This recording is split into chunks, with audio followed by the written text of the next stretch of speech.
Even when you're the absolute best at something, you still have your good days and bad days. It's true for figure skaters, speed chess masters, heavy metal guitarists, or professional plate spinners. You get the idea. And it can feel pretty bad coming off a long afternoon of professional plate spinning, knowing you fell short of your plate spinning potential. But maybe the problem wasn't you. Your plate spinning ability tomorrow may be way more impressive than it was today because the wind is coming at 10 miles per hour from the northwest instead of 23 miles per hour from the south. Or maybe today you'll land your triple axel leap because your skating leggings have the perfect level of four-way stretch, whereas yesterday you kept hitting the ice. A factor like the wind or fabric elasticity doesn't change your inherent skill potential, but it can change your performance. And like plate spinners, figure skaters, or anyone else, there are tons of factors that can influence how closely the economy comes to hitting its potential. Potential GDP, that is. Hi, I'm Matt Sofa, and this is Study Hall, Macroeconomics.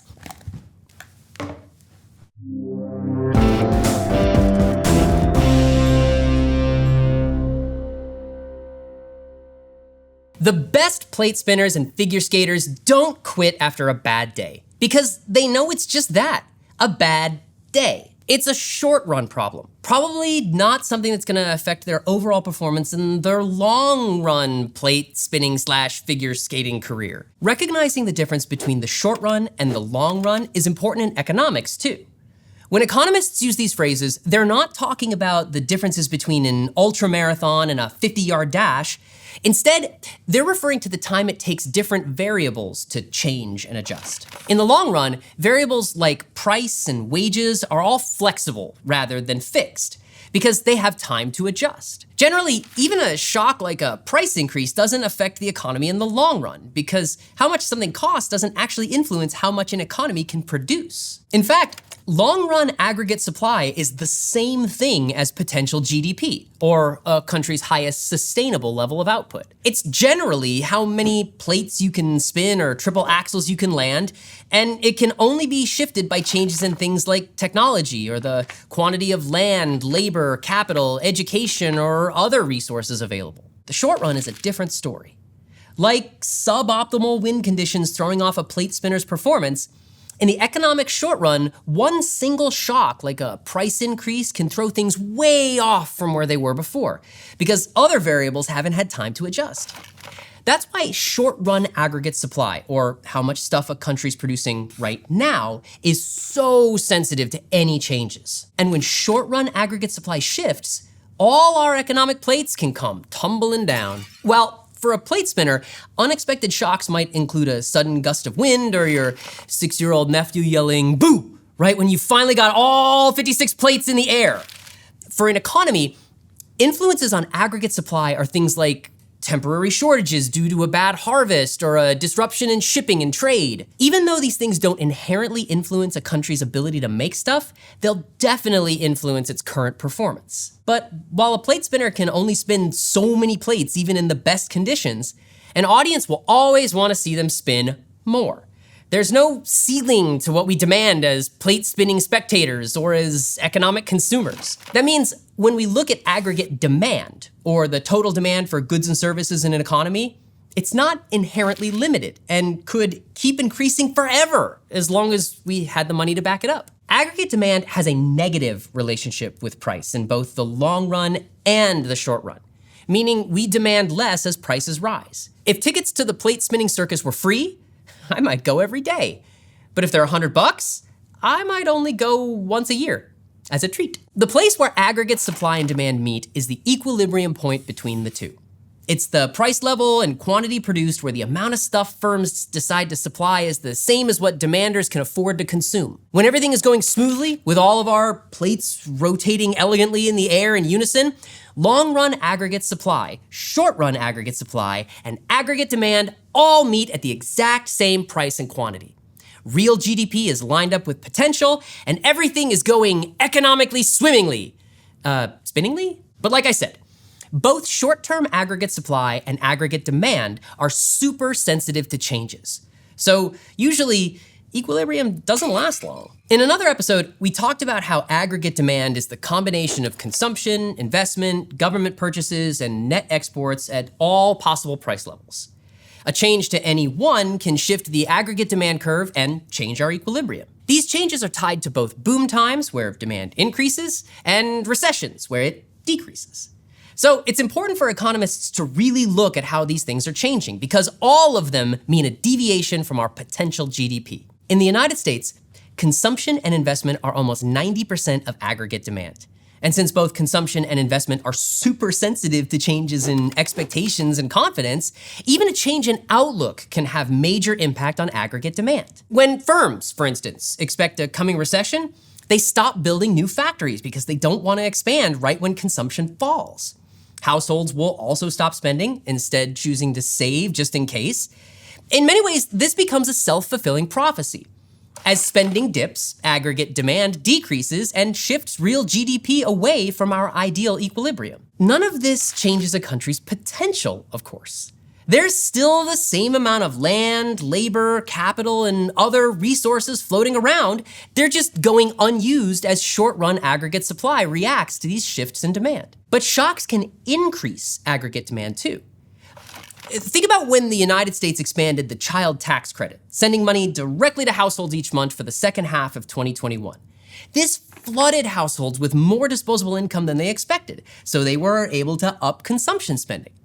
This was a positive shock because it upped aggregate demand at any price rate. But any shock is going to shift our equilibrium away from our ideal rate of potential GDP. So even positive shocks have their negative downsides. If aggregate demand increases, firms might start to hire more to up production to meet that new aggregate demand, increasing short-run aggregate supply too. Our real GDP increases beyond what's sustainable and the economy gets hot, and inflation can start mounting. And too hot economy is like a plate spinner with too many plates in the air.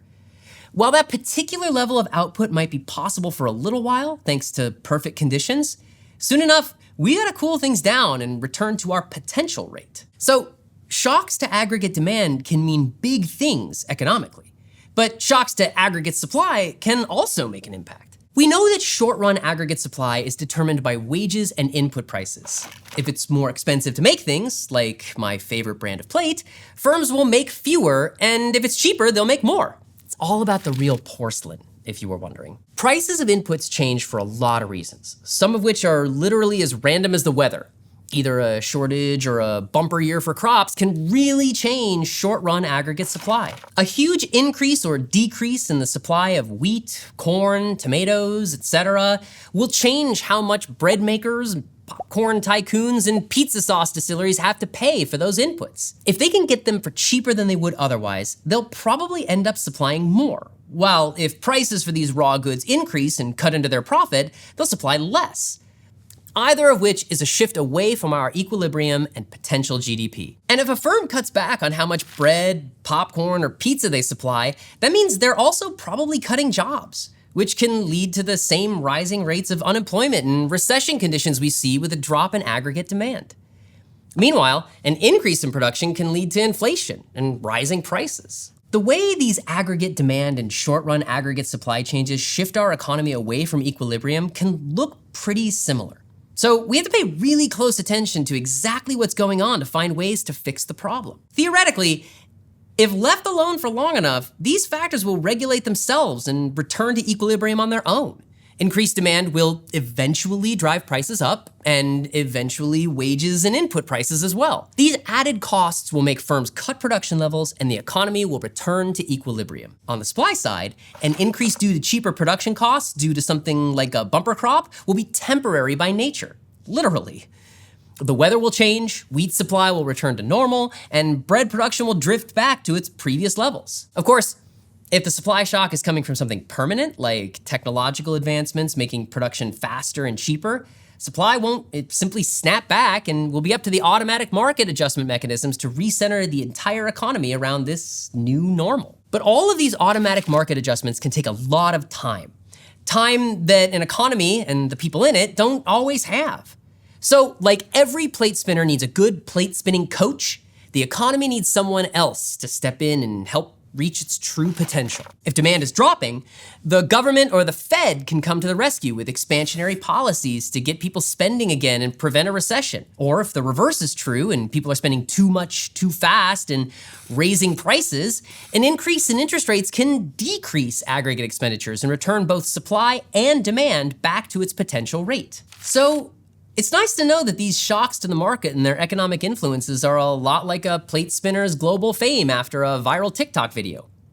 Only temporary. Eventually, things will return to equilibrium. That means both aggregate demand and short-term aggregate supply return to the comfy rate of long-run aggregate supply and potential GDP once more. That's not to say that our long-run aggregate supply curve never shifts or our potential GDP never changes. What would actually shift long-run aggregate supply and potential GDP is a permanent change in the capacity of the economy, something beyond a temporary shock. In the same way someone with 3 arms would absolutely dominate a plate spinning tournament, boosting the resources of a country can permanently increase not only aggregate demand and short-run aggregate supply, but long-run aggregate supply and potential GDP too. When a country experiences a major permanent change, like a new type of factory robot that makes producing goods faster and cheaper, the way we judge what looks like a recession and what looks like a boom period changes permanently. Suddenly, an increase in short-run aggregate supply that before might have signaled an overheating business is now just a sign of an economy living up to its potential. Or if a war or a natural disaster decimates a country's labor force,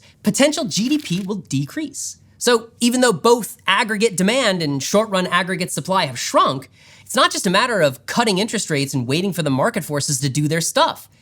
What the entire economy is capable of, even in its best conditions, has decreased. The economy, like figure skaters, plate spinners, or even you and me, can experience shocks that throw it off its game. For a figure skater, that might mean a lot of bruised knees, or for a plate spinner, probably a lot of shattered china. But for an economy, these shocks can lead to big fluctuations in aggregate demand and short-run aggregate supply, throwing real GDP off its potential and leading to some pretty severe economic consequences, like bumps in inflation or unemployment, and food and housing insecurity for individual people. Even though the economy's real GDP rarely lines up with its potential, it's still important to know what that potential is. If you know you can keep 56 plates in the air or land that triple axle, then you're gonna keep trying, practicing, and adjusting until you nail it. And the same goes for the economy.